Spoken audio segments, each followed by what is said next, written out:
Mukunda jewellers మొట్టమొదటి factory outlet లో long హారాల పండుగ. ఈ ఆఫర్ నవంబర్ 8 నుండి 16 వరకు. ఇంకో సినిమా ఇంకో 2 సినిమాలు చేశా, బలిదానం, రావు గారిల్లు. సో ఆయనకి డైరెక్షన్ వచ్చినప్పుడు కంఫర్ట్గా ఉండాలంటే నాగేశ్వరం తెచ్చుకుంటే బాగుంటుందని నన్ను వెతికి ఎక్కడున్నానో పట్టుకొని నన్ను ఇలా సినిమా వచ్చింది నాగేశ్వరరావు, నువ్వు నాకు కో డైరెక్టర్గా ఉంటే బాగుంటుందంటే ఉంటానన్న. అయితే పాముర హోటల్కి వచ్చేయి, రేపు మార్నింగ్ 205 నంబర్ ఏదో చెప్పాడు. అది బెల్లి కొడితే నాకు ఒక వ్యక్తి తలుపు తీశాడు. ఒక హవాయి స్లిప్పర్స్, జుబ్బా, దళసరి కళ్ళద్దాలు. ఎవరు అంటే నేను ఫలానా తరణి గారు చెప్పారు అంటే, కూర్చోండి, అదే స్వీట్ రూమ్ లోపల మల్లాది గారు ఉన్నారు. మల్లాది గారు ఆయన ఉన్నారు, వాళ్ళు రెడీ అయ్యి వచ్చారు. ఈలోపు తరణి గారు వచ్చారు. అలా పరిచయం జరిగింది మా ఇద్దరికి. అక్కడి నుంచి నన్ను నాగేశ్వరరావు అని పిలిచేవాడు. నాగేశ్వరరావు అని పిలిచి మన భరణి కూడా ఎక్కడో చెప్తున్నాడు. కొంచెం గమ్మత్తైనది ఏంటంటే, నాగేశ్వరరావు మీరు ఇప్పుడు ఎలా వచ్చారు అంటాడు. ఇదే మాట మన భరణి చెప్పాడు.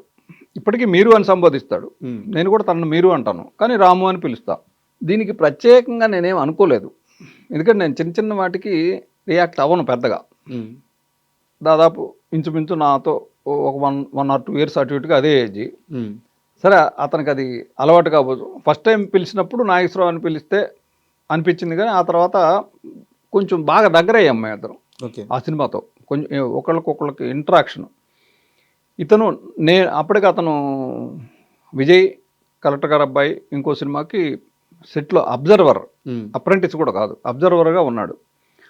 ఆ దశలో ఆయన చూసిన అసిస్టెంట్ డైరెక్టర్లు, కో డైరెక్టర్లు వాళ్ళకంటే ఇతనిలో కొంచెం ఎక్కువ పరిణితి, సిన్సియారిటీ, పని చేయగలిగే ఇది ఉంది అనేది అర్థమైంది. అప్పుడు నన్ను అడిగాడు, ఒకవేళ నాకు డైరెక్షన్ ఛాన్స్ వస్తే నేను ట్రై చేసుకుంటున్నాను, మిమ్మల్ని కో డైరెక్టర్గా పిలిస్తే మీరు వస్తారా అని అడిగాడు. వస్తానని చెప్పా. నమ్మారా మీరు ఆ టైంలో? నేను ఏదైనా నమ్ముతాను. ఇప్పుడు నమ్మడం నమ్మకపోవడం, ఇప్పుడు నమ్మడం వల్ల నాకు వచ్చే నష్టం ఏం లేదు కదా. అంతే. నమ్మి దానివల్ల నేను భంగపడి ఆయన ఏదో ప్రామిస్ చేసి దాని ఏం లేదు కదా. క్యాజువల్గా ఆయన అడిగాడు, నేను ఇంకోటి ఏమన్నాడు, నీకు డబ్బులు ఎక్కువ ఇప్పిస్తా అన్నాడు. సో నేను ఏకకాలంలో ఆలోచించిందంటే డబ్బులు ఎక్కువ ఇప్పిస్తున్నాడు, నెంబర్ 1.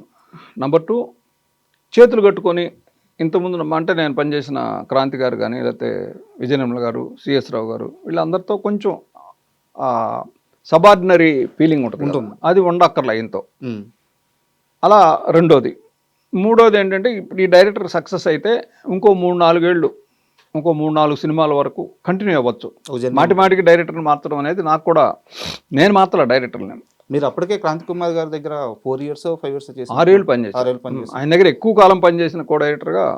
దానికి ఏం అవార్డులు లేవు, కానీ దానికి అవార్డు వచ్చు నాకు. అండ్ రావు గారి ఇల్లు విషయానికే వస్తే, మీ స్టేట్మెంట్కి ఆర్జీవీ స్టేట్మెంట్కి పూర్తిగా అసలు సంబంధం ఉండట్లేదు, వైరుధ్యం ఉంటుంది అన్నమాట. నేను నిర్మాత మనిషిని కాబట్టి శివనాగేశ్వరరావు నాకు ఏ పని చెప్పేవాడు కాదు అని చెప్పి ఆర్జీవీ ఒక స్టేట్మెంట్ ఇచ్చున్నారు. అసలు ఏ పని ఇచ్చినా ఆ పని సరిగ్గా చేయడు, ఏదన్నా వస్తువు ఇచ్చినా ఆ వస్తువు బాగొడతాడు, ఏదన్నా పని చెప్పినా పని చేయడు, కాబట్టి నేను పని ఇవ్వలేదని చెప్పి మీరు ఒక స్టేట్మెంట్ ఇచ్చున్నారు. అవును. ఈ రెండిట్లో నిజమేంటి? ఎప్పుడు కూడా నేను చెప్పింది నిజమని నేను అంటాను కదా. ఇప్పుడు ఏ మనిషి అయినా ప్రపంచంలో బోన్లో నుంచున్నవాడు వాడు చెప్పిందే నిజం అంటాడు. జడ్జి గారు ఏమనుకోవచ్చు, ఈ ప్లేడర్ ఏమైనా అనుకోవచ్చు, ఆ అడ్వకేట్ ఏమైనా అనుకోవచ్చు, నేను చెప్పిందే నిజం. ఎందుకు అంటే, తను సురేంద్ర గారి క్యాండిడేట్గా వచ్చాడు అనేది నాకు తెలుసు. అయితే నేను పని చేద్దాం అనుకున్న వాడిని విపరీతంగా ఎంకరేజ్ చేస్తా. ఒక సినిమాకే 3 సినిమాల పని నేర్పి పంపించగలను. మీరు ఉత్తేజన అడిగితే ఈ మాట చెప్తాడు. ఉత్తేజన మీరు ఇంటర్వ్యూ చేస్తే అతను వేరే చెప్తాడు. ఇప్పుడు ఇక్కడ రాముని నేను ఒక 3-4 రోజుల్లో అబ్జర్వ్ చేసా. అంటే ఇతను పని నేర్చుకుందామనే ఆలోచన కంటే కూడా బయట తిరగడం, అబ్జర్వేషను, రేవత్తో మాట్లాడడం, తర్వాత జయసుధ గారితో మాట్లాడడం, ఇలాంటివి ఎక్కువ చేసేవాడు. కాబట్టి 1-2 సార్లు ఎడిటింగ్ రిపోర్ట్ ఇచ్చి ఓకే అని టేక్ రాయమంటే అది ఎక్కడ పెట్టాడో తెలియదు తనకి.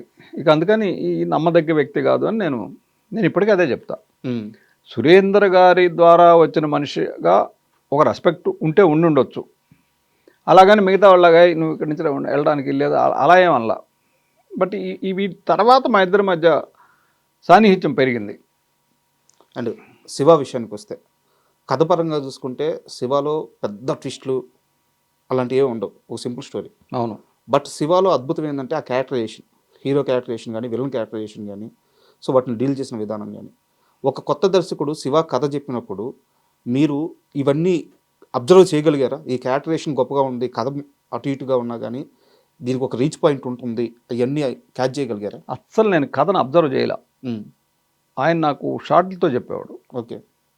Burning tip of a cigarette అనేవాడు. Tight close burning tip of a cigarette అంటే ఒక దశలో అంటే అది ఎలా అయిపోయిందంటే వంశీ తేజ వీళ్ళు రేపేం సీన్ అంటే పగల షూటింగ్ చేస్తూ నైట్ ఎఫెక్ట్లో ఇంకో సీను. నైట్ సీన్ ఏంటి సార్ అంటే అదే burning tip of a cigarette అమ్మా అనేవాడిని. ఇలా 4-5 సార్లు విన్న తర్వాత రాము కోపం వచ్చింది. నేచురల్ ఇంకెప్పుడు అలా అనొద్దు, దాన్ని ఇన్సల్ట్ చేస్తున్నారు మీరు అంటే. నాకు ఆ సీన్ వాళ్ళకి గుర్తుండడం కోసం ఇలా చెప్పా. అలా షార్ట్ బై షార్ట్ చెప్పేవాడు. సో దీనిలో నేను ఎప్పుడు కథని జడ్జ్ చేసి ఈ సినిమా ఆడుతుందని కానీ ఈ సినిమా ఆడదని కానీ ఏం లేదు. ఇందాక కూడా పొద్దున నేను తనతో మాట్లాడుతున్నప్పుడు చెప్పింది ఏంటంటే ఒక రకమైన హిప్నాసిస్లో ఉన్నారు టీం అంతా.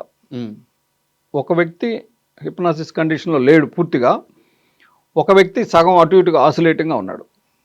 ఆ పూర్తిగా హిప్నటైజ్ అవ్వని మనిషి ఫైట్ మాస్టర్ రాజు, అటు ఇటుగా ఆసిలేట్ అయిన వాడిని నేనే.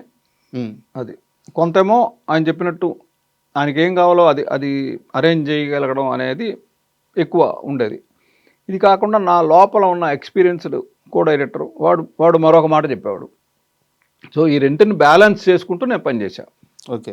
అండ్ రాజు మాస్టర్ గురించి ప్రస్తావన తీశారు కాబట్టి ఒకరోజు చక్రిని పక్కకు పిలిచి, చక్రి మొదటి మూవీ అది, ఇదే నీ చివరి సినిమా, ఇక నువ్వు ఇండస్ట్రీలో ఉండవు, ఈ ఫైట్లు కానీ రిలీజ్ అయితే అని చెప్పి రాజు మాస్టర్ చాలా సీరియస్ అయిపోయి అక్కడి నుంచి ఒక అసిస్టెంట్ని ఇచ్చి ఆయన అక్కడి నుంచి వెళ్ళిపోయారు. నిజమేనా?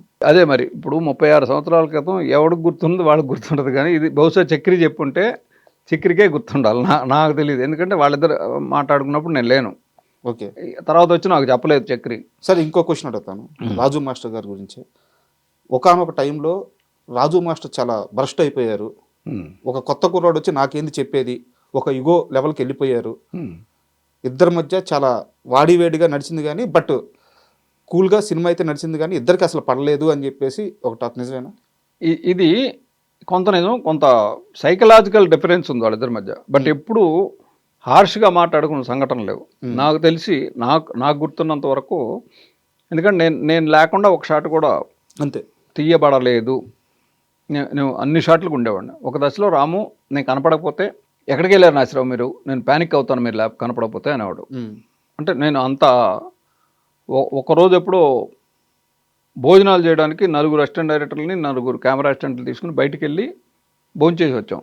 ఎందుకంటే అక్కడ చైర్లు కంఫర్టబుల్గా కూర్చోడానికి చైర్లు లేవు. అసిస్టెంట్ డైరెక్టర్లు కెమెరా అసిస్టెంట్లు వచ్చేసరికి చైర్లు అయిపోయాయి. ఇది వేరే కథ, చాలాసార్లు చెప్పా. సో ఆ 10 నిమిషాలు లేటుగా కావాలని వచ్చాం. అప్పుడు కూడా తను ఎక్కడికి వెళ్ళారు మీరు చెప్పకుండా అనేవాడు. దానిలో చిన్న ఇది ఉండేది. And for more videos, Please subscribe to iDream. Please subscribe to iDream. Please subscribe iDream. And please subscribe to iDream. For more videos, subscribe to iDream. please like, share and subscribe to the channel. Congratulations, iDream. Subscribe to iDream. Subscribe to iDream. So subscribe to iDream Media. iDream ki iDream team andarki huge congratulations. Please subscribe iDream Media. Please subscribe to iDream. Subscribe iDream. Please subscribe to iDream. iDream అంటే నా కళల ఛానల్ను subscribe చేసుకున్న నోరు తిరుగుతలేదు, మీరైతే గంట గుర్తు కొట్టండి. For more such videos, please subscribe to iDream. Subscribe to iDream. Please subscribe to iDream. Please subscribe iDream Media. Please do subscribe to iDream. Please subscribe to iDream Media. For best entertainment and information, please subscribe iDream. And don't forget to subscribe to iDream.